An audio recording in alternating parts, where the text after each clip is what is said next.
She definitely has the same affinity for like human communication and like animal being nice to animals and all the same things that I would look for in like a kind of partner which basically has the same values as me. However, and with life and everything. Oh However, no, I no, think that she dude, just doesn't have the dude, same academic dude, things. dude.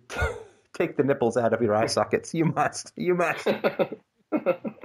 You want to be a You, philosopher and you say, well, she's nice to animals. She likes being nice I to know, animals and she likes I talking. know, And so we have the I same know. values philosophically because she, doesn't step on squirrels and knows how to use language. Yeah, for sure.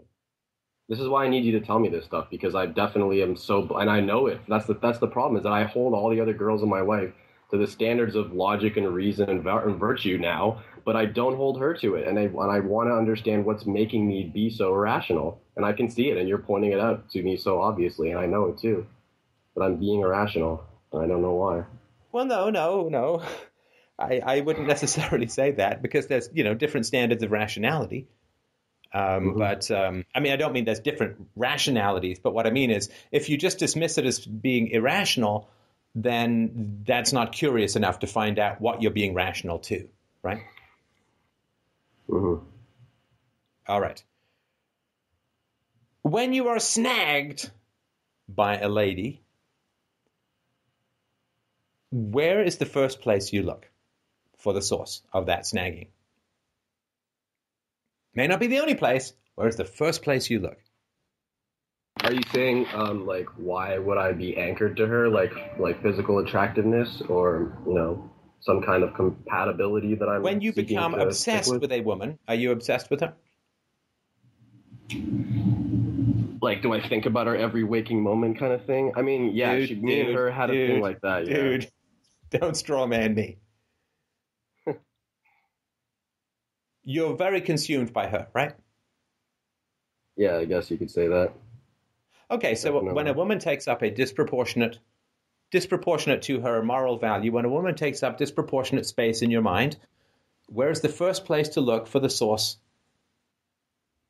of that focus? Well, like my own, within myself, you mean? Like, what are my Hmm. desires that she's fulfilling? Yeah, that'd be Yeah, what it would be. Hmm. yeah. Are So, you asking me the question of okay, what desires? Okay, this so is not working. So let me just cut to the chase. Tell me about your mother. How pretty was she? And was she a housewife? What did she do? And did she ever warn you about white knighting? okay. My mother is a PhD researcher. I'd say she's fairly attractive, around the same level, like an 8 or 9. Yes, she did warn me about these girls. She did warn me about her too, but I didn't listen. And why didn't you listen? Why does your mother not have credibility with you, my friend? I think I definitely I wanted to take her word for it, but I think the way that she picked my dad, and I feel like the scenario between them, I feel like she picked him but didn't really like delve deep into his inner workings and his other things. So I feel like maybe I don't want to take her analysis of others for granted. Basically, or is my excuse, I guess, So is what I'm telling you. your parents got divorced, and how old were you then? It's about 11. That's a very rough time because just on the cusp of puberty. I mean, there's no good time, but that's a particularly rough time. For sure. Um, who was the substance abuser? That'd be me. I don't know if you can. I mean, living in the house with. I mean, you live with your own. You live in the bed that you make. So I All definitely right. Do you had. want to go into more of that, or should we just keep moving? I smoked a lot of marijuana and still do, and that's about it. I never really had a big experimental phase with other drugs or anything. It's probably the only thing. That's about it. And when did you start doing that? Ninth grade, getting into high school. Right. Is that bad? I'm trying. Well, what is that? 14? Yeah. Well, I mean, you're still about a decade away from brain maturity. Um, and what was your consumption like? You mean frequency? Mm.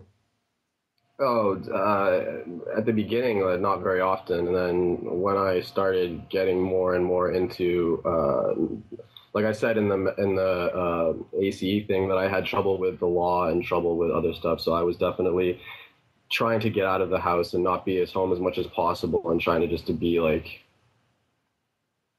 trying to just interact with people outside of the house, I guess, because I guess I was trying to avoid the divorce scenario at home, and sister in the hospital for eating disorder simultaneously. So I was kind of avoiding home for those two reasons. Wow, what the hell happened to your family that you're smoking pot at 14 and your sister has an eating disorder? I know, right? I already had this conversation with my sister actually, because when Mike sent me the ACE thing, I got her to take it too, so we could get Yeah. both perspectives of the same coin. And we both established that since both of my parents have been remarried, they never hit us, and were never that never exemplified any of these negative parenting characteristics. But my step parents both remarried. Both my parents remarried. The step parents had both been involved in hitting their own children and hit as children, and all these other abuses and things had gone on. So they basically filtered in, and that's around the same time, around the divorce time. They came in too. So I'm assuming we both made the assumption that we were exposed to a lot of those people through the divorce process. Well, how old were you when your parents remarried? My dad remarried at when I was about 17, and my mom remarried about 2 years ago. But both of them had subsequent relationships and brought other less than positive individuals into the households. Wait, so are you saying that into the household, do you mean that your mom and dad had boyfriends and girlfriends, lived with them before they got married, later, remarried? Yes, they did. And were those people dysfunctional?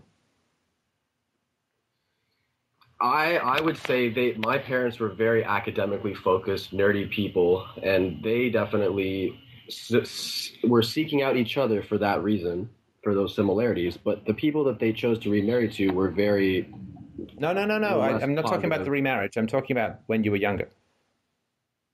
Oh, so who were the people that they brought in? Yeah, you said that they dated people before Yeah, like they a got remarried. lawyer and like some other people. They just brought in. They were other people. There were other people that came in and out of the family for that reason. And did they come For and live this. with your parents, these boyfriends and girlfriends, before they got Yes, remarried they to did. different people? All Yeah. right. And were those people, did they spank or did they do anything that your parents didn't do with regards to your sister and yourself? Yes, actually, I had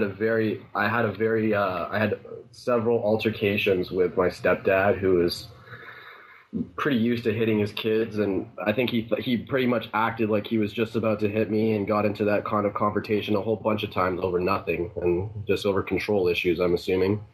And my sister got kind of sexually mistreated by my stepmother, so I kind of see those things as What is, like sorry, leading I to don't mean these. to pry. I don't mean to pry, but what does sexually mistreated mean? Yeah, because it wasn't her touching her, but she just said that she would be naked around her, and she would be weird in that like she would just be overly explicit and not have any kind of boundaries around nudity and stuff. And I never saw that, and I never knew until I even had this conversation with her later, and I was like, wow, how could this have flown under the radar for so long? But there was some negative influences within the household, so can see that. So you talked about the stepmom being naked around your sister and sexual inappropriateness. Does that mean like talking about sexuality in an age inappropriate fashion? Yeah, yeah, she would just be, my dad and stepmom would just be like overly PDA all the time, and they would not have like I said, not have very many boundaries when they were in their own house. Not within, like, there was no legal boundaries missed, but I think that there should be a boundary between step parents and kids, that where they don't have any kind of like interactions on that level, especially at that age. It's just wrong. And how old not was even your conversations. Yeah, how old was your sister when the stepmom was strolling around naked? Like 11 or 12, same age as me. Yeah. Sorry, you got to stop moving your mic, man. You're making a lot of background noise. Sorry about that. So,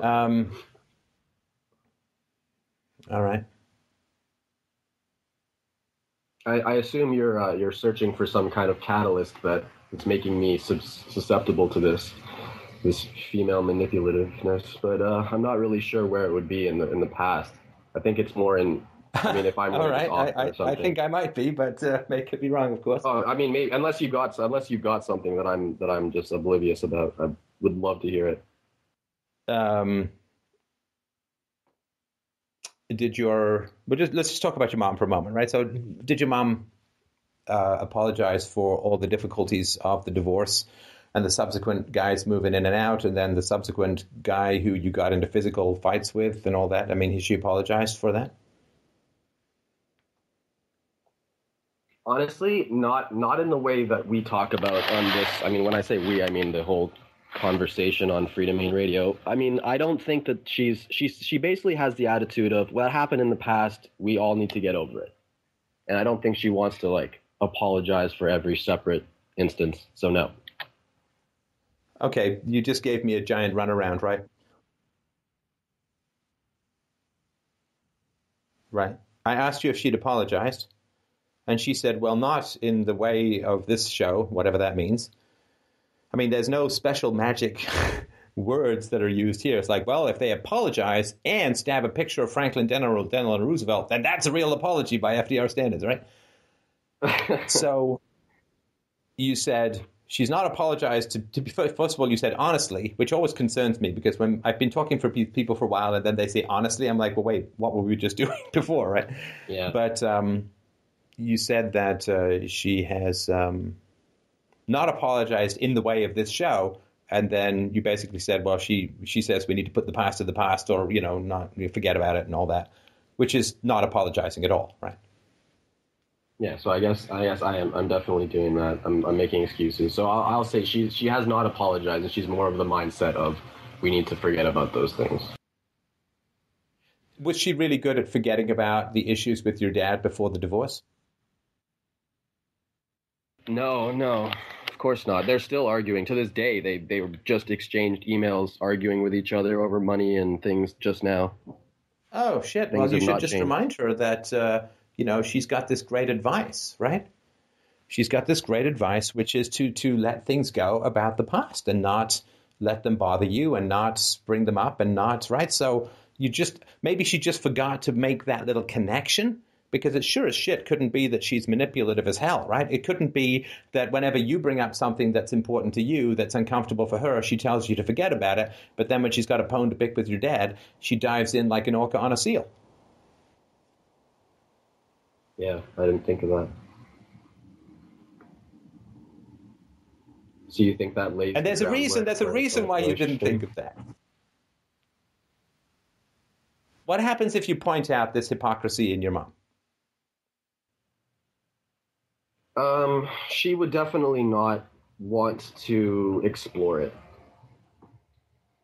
I know. Of course you would. That's by definition, right? But what would happen if you pushed it and said, no, this is important to me? And by the way, Mom, you can't tell me to let the past be the past when you're still bitching at Dad 20 years or 10 years or 15 years after you divorced or whatever it is, right? Mm-hmm. It's true. So you think that's laying the foundation for me to like misinterpret? No, you're still not answering the question. What happens if you push it with your mom? It probably won't go anywhere. It won't go to. She'll just avoid the conversation basically, and it won't go. It won't go in that direction. You're not understanding what I mean when I say when you push it with your mom. Oh, I'm not saying you should or shouldn't. I'm just saying like you say, well, it probably won't go anywhere. What if you push it with your mom? In other words, you refuse to take no for an answer. I think she gets upset with herself because she allowed the guy into our house, that the current stepdad that basically has the propensity for physical altercations. So he definitely wants to. He that's how he deals with things, and that's how he dealt with his family. So Wait, a I don't. propensity for physical altercations? Jesus, you guys are a wordy fucking bunch. Do you mean that he was physically abusive? Yeah, I think she feels so bad that that happened that she doesn't even want to discuss it. That she doesn't even want to talk about that aspect Ah, because then it there would you throw go. in everything Now else that's into. what I wanted to get. Why did I stop you right there? Well, it's important. It's an important detail. Why is it exactly what you opened the conversation up with? What did you just do with your mother? I tried to save her from her own mistakes. You just white knighted her. Mm. Well, she's so upset with bringing this abuser into the household that she can't handle it. You No, just you're made right. up a giant excuse for her and made her the victim and made her feel so sad and so racked with a bad conscience that, right? Mm-hmm. You just bingoed, right? This is why we're talking about your mother. It's interesting. Oh, don't give me this interesting. Oh my God. Oh, that's interesting. What are you, Vulcan? I guess. Don't you I think that's definitely, important? it is. It definitely is. I, so it's, so you think that it's that I'm No, choosing listen. Sorry to interrupt. I mm, asked you what happened if you pushed it. And pushing it doesn't mean being a bully, right? It's just saying, look, if you claim to love me, which, you say to your mom, you claim to love me, let's say she loves you, then I really need to talk about this stuff. And pushing it means you got to listen, right? mm-hmm. And so the moment I said, what happens if you push it with your mother, you immediately moved into white knight her. You immediately moved in to make her the victim, to make her so full of sorrow, to make her someone you needed to save, someone you needed to protect from her own decisions as an adult when you were 11, right? Mm-hmm. So you are protecting her from the consequences of her own actions by creating a narrative wherein she's the sad victim. Not you, the 11-year-old boy or the 10-year-old boy when the marriage was disintegrating, right? Or the 14 or 15-year-old boy getting into physical fights with the boyfriend or the stepdad or whatever, right? Mm-hmm. You immediately, when I said, what happens if you genuinely bring your honest criticisms to your mother? First you said, well, it wouldn't go anywhere. And I said, no. What happens if you push it? And then she's so sad. She feels so bad, right? Yeah, I did. And that's why I'm saying this is why you white knight, because this is demanded by your mother. And this is why when I said, why doesn't your mother have any credibility with you? Because she may have warned you about white knighting, but she also demands it, right? Mm-hmm. Yeah, there is a certain amount of parental hypocrisy here because she's a medical ethicist. She is an ethicist. She is on ethics committees, and she doesn't want to talk about mistakes that were made and things that happened about this stuff. And it does show Not mistakes that were made. You understand? That's white knighting again, right? mistakes that she made. Mistakes that she made, and they're more than mistakes. If you bring a man into your young son's life and your young daughter's life who's physically abusive, that's not just mistakes were made, right? Mm-hmm. That is selfish. That is, I need companionship. I need sex. I need someone to talk with. I need another adult around. And the fact that he's physically aggressive towards my children, too bad. Because my needs matter, right? Or the fact that you're dead, Yeah. right? The fact that the woman is walking around naked with an 11-year-old daughter in the house and talking about sexually inappropriate things and all that. God knows what happens. I mean, right? It's like, well, when you're a parent, it's your kids' needs first. I mean, we all know this, right? We all know this deep down. Of course, your kids have to come first, right? And if you're going to bring dysfunctional and abusive and destructive and inappropriate people into your kid's life, that's not just, oops, mistake, right? Yeah. I mean, you've really illuminated this point for me that I didn't even. I didn't even think about her at all, but in this context of the That's relationship part of of your white mine. knighting. That's Yeah. part of your white knighting. You understand? Hmm. Can't hold women responsible for their choices. But your mom, I'm sure, held you responsible for your choices as a child, right? In what context? Well, let's say you didn't study for an exam. Would she hold you responsible for? Let's say you didn't study for a test. Would she hold you responsible for that? I don't mean punish, but I mean, would she say, well, you're responsible for not studying for your test? Yeah, of course. And that probably kicked in, what, 6, 7, 8 years old? Hmm. So all I'm saying is let's hold 35-year-old women to approximately the same standard that we hold 6, 7, or 8-year-old children. That's, just let's start there. With 35-year-old adult women with political and legal independence, ability to make and break contracts, make and break marriages, they're old enough to drive, they can drink their own wine, they're 30, 35-year-old women. Let's at least hold them to the same moral standard as your average 6 or 7 or 8-year-old child. Let's start there. I think we can push it higher than that. I really think we can get them up to about 30 or 35. But let's at least start holding women to the same moral standard as your average kid who's just learning how to ride a bike. Now, for some reason, people think that's sexist of me because maybe they think it should be, 18 months, 24-month-old that we should have women's standards with. But if your mother held you morally accountable for your actions at 6 and 7 and 8 years old, then you can hold her morally accountable for her much more significant actions. For instance, bringing a child abuser into the household with her 2 children. That occurred when she was 30 or 35 or probably closer to 40, right? Hmm. I mean, as an ethicist, I don't think she could reasonably argue that she should be held to a lower standard than a 6-year-old, right? No, but I don't think that there's a lot of thing. I don't think that they take a lot of those things into consideration. I think it's more of a legal thing for them. Just what can we do, not what should we do, or what should be done. I have no idea what you're saying right now. What are you talking I about? think for Who's I think for who's her talking legal? and for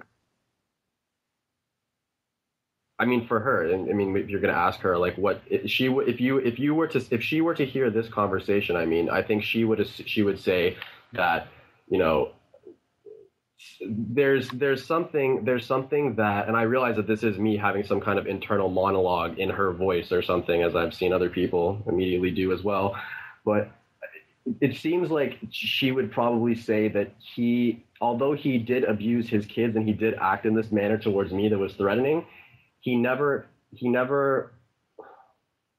really like broke her trust, and I think that was more important to her than how it happened with me because of the first marriage. Wait. Like So wait. Okay, let's pretend you're your mom. So then I would say, so what you're saying is that your trust did not include your children's well-being. In other words, the fact that he was physically aggressive and got into fights with your son did not break your trust because your level of trust and security and comfort did not include your son's well-being? Yeah, I guess it sounds ridiculous when you say it back to me.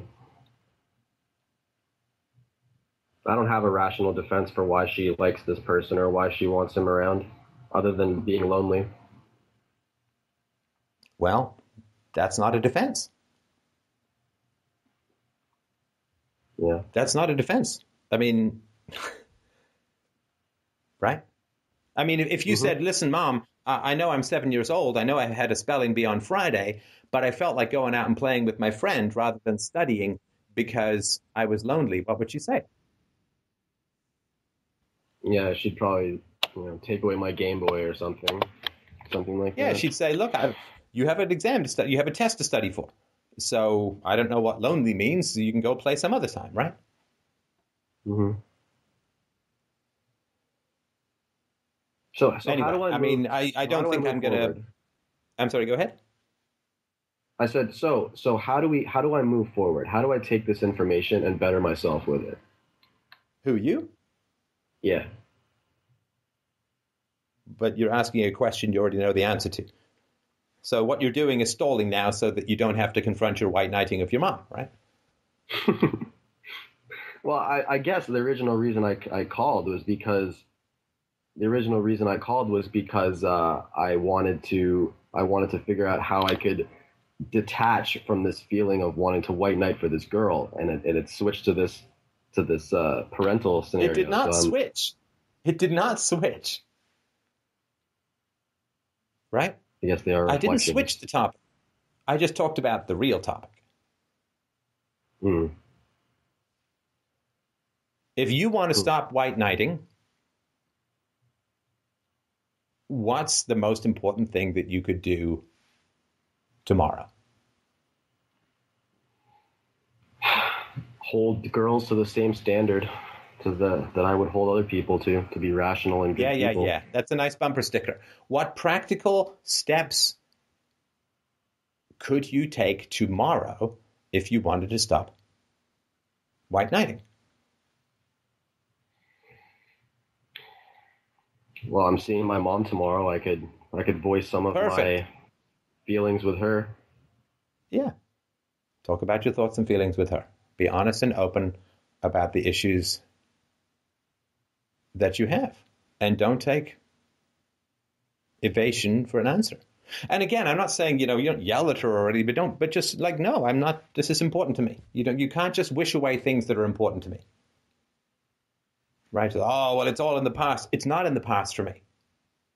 This is still part of my life. Right? She's on ethics committees, right? Does anyone she drags in front of that ethics committee get to say, well, everything that you're talking about happened in the past, so I can go now, right? They have good enough lawyers. Well, no, it doesn't work that way, right? No, it doesn't. So unless she's willing to say that her entire job is corrupt bullying, which I'm assuming it's not, then the fact that something's in the past is completely irrelevant. I mean, her whole job is we don't let things in the past, but we pull them out and we examine them from various angles and we try to find what happened and assign responsibility and, right, make restitution and education and whatever it is, right? Mm-hmm. And that's treating your mother with respect. Because I'll tell you what I would like the most from you and from your mother. Not that you care, I'm just telling you, right? What I would like is for your mother to have credibility with you. Because then she can help you with these kinds of situations and you'll actually listen to her. I would love for your mother to have credibility with you.